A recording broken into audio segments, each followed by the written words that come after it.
তোমাদের সাথে আবারও দেখা হবে অ্যাডমিশন বাংলায়। প্রগাঢ় উৎসাহে, নতুন উদ্দীপনায় প্রস্তুত থেকো। পরীক্ষার শেষে ফ্রেশ হয়ে খাওয়া দাওয়া করে প্রশ্ন হাতে নিয়ে তোমরা অপেক্ষায় আছো যে কখন শুভঙ্কর স্যার আসেন আর বাংলা দ্বিতীয় পত্রের ১ দাগ থেকে ৭ দাগ অর্থাৎ উচ্চারণ থেকে পারিভাষিক শব্দ পর্যন্ত যে সমস্যাগুলো আছে সেগুলো সমাধান করে দিবেন। প্রিয় শিক্ষার্থীবৃন্দ, আমি এসে গেছি। তোমরা তোমাদের হাতের প্রশ্নটি নিয়ে রেডি হও, প্রস্তুত হও। আমি এখন ১ দাগ থেকে ৭ দাগ পর্যন্ত যে প্রশ্নগুলো তোমাদের পরীক্ষায় এসেছে সেগুলো সমাধান করে দিব এবং অবশ্যই তোমরা দেখবা যে তোমাদের কার কয়টা হলো এবং আমাকে কমেন্ট করে জানাবা যে তোমার কয়টা হলো। যদি দেখো যে তোমার ৪০-এর মধ্যে ৩৫ প্লাস হয়েছে, ধরে নিও যে তুমি বাংলা দ্বিতীয় পত্রে প্লাস পাওয়ার যোগ্য। দেখো বাইরে কি সুন্দর রিমঝিম বৃষ্টি পড়ছে আর আমি এদিকে তোমাদের প্রশ্নের সমাধান করছি। বেশ একটা নান্দনিক বিষয়। প্রিয় শিক্ষার্থী, ঢাকা বোর্ড ২৫, আমরা প্রথমেই সমাধান করব ১-এর খ অর্থাৎ উচ্চারণ। প্রথম যে শব্দটা দেখো, প্রথম যে শব্দটা সেটা হচ্ছে অধ্যক্ষ। তাহলে এটার প্রমিত উচ্চারণ কি হবে? ওদ ধক খ, অধ্যক্ষ। এবং অবশ্যই এই যে দয়ের নিচে হস, কয়ের নিচে হস, এইটা ভালো করে দেখো। এরপরে যে শব্দটা সেটা হচ্ছে ইতো মধ্যে, তাহলে ই তো মধ্য ধে, দয়ের নিচে হস। এরপরে উদ্যোগ, উদ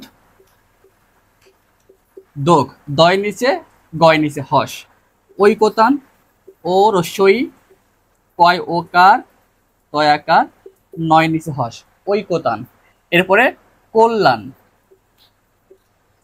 কোল লয়াকার, এই যে মূর্ধন্য থাকলে দন্তন্য হয়ে যায়, তাহলে লয়ের নিচে একটা হস হবে, নয় নিচে একটা হস হবে।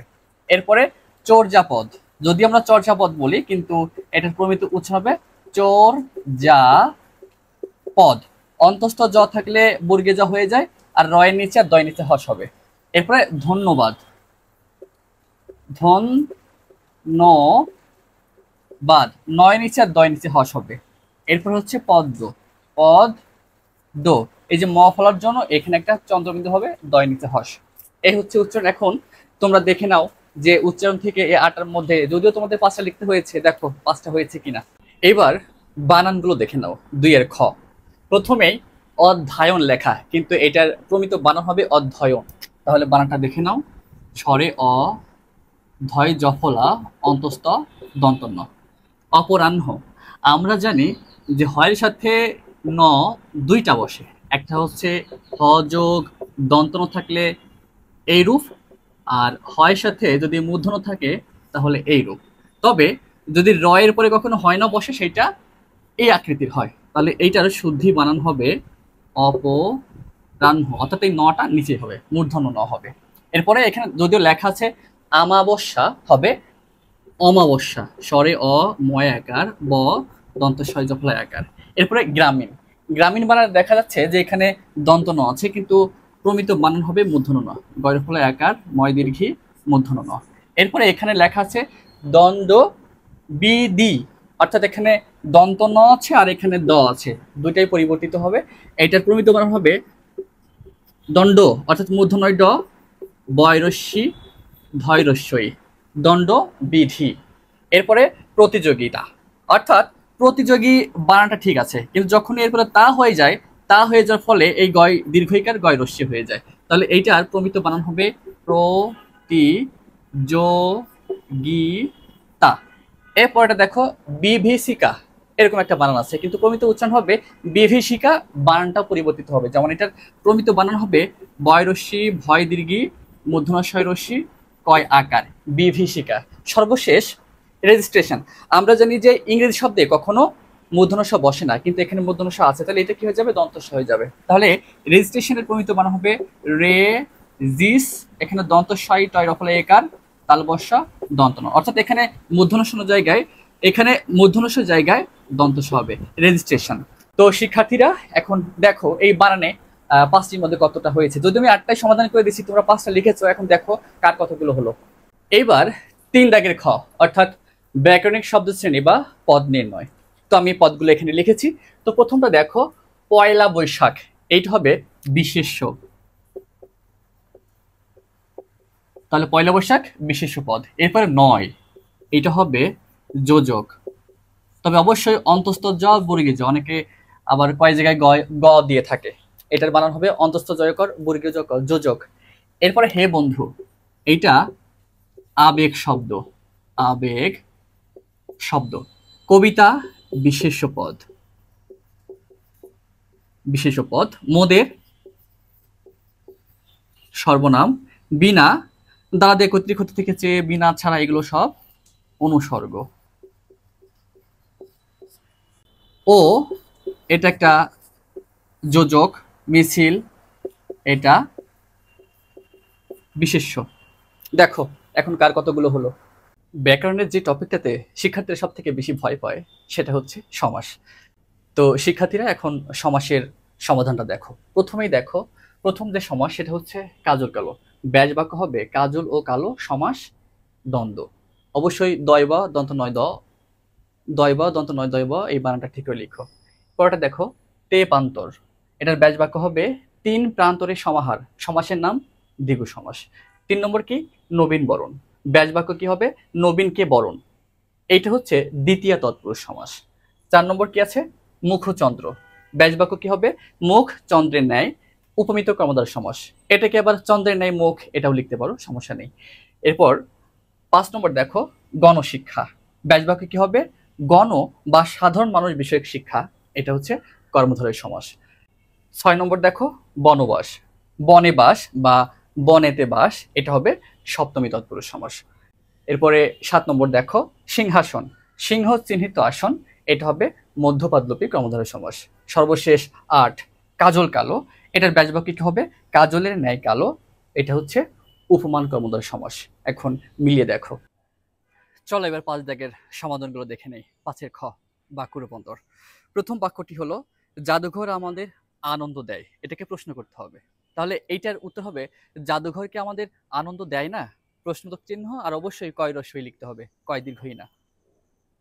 দ্বিতীয় প্রশ্ন হলো, সর্বদা তার মনে দুঃখ, বিস্ময়বোধক। এটার উত্তর হবে, সর্বদা তার মনে কি দুঃখ, কয় দীর্ঘই হবে, আর বাকি সে বিস্ময়বোধক চিহ্ন হবে। 3 নম্বর প্রশ্ন হলো, তিনি ধনী কিন্তু দাতা নন। এটা সরল করতে হবে। তাহলে উত্তরটা হবে, তিনি ধনী হলেও দাতা নন। 4 নম্বর প্রশ্ন, সূর্যোদয়ে পদ্মফুল ফোটে। এটা কি করতে হবে, জটিল। এটার উত্তর হবে, যখন সূর্য উদয় হয় তখন পদ্মফুল ফোটে। 5 নম্বর প্রশ্ন হলো, তাদের ভুলটা ভাঙতে দেরি হয় না, অস্তিবাচক। উত্তর হবে, তাদের ভুলটা দ্রুতই ভেঙে যায়।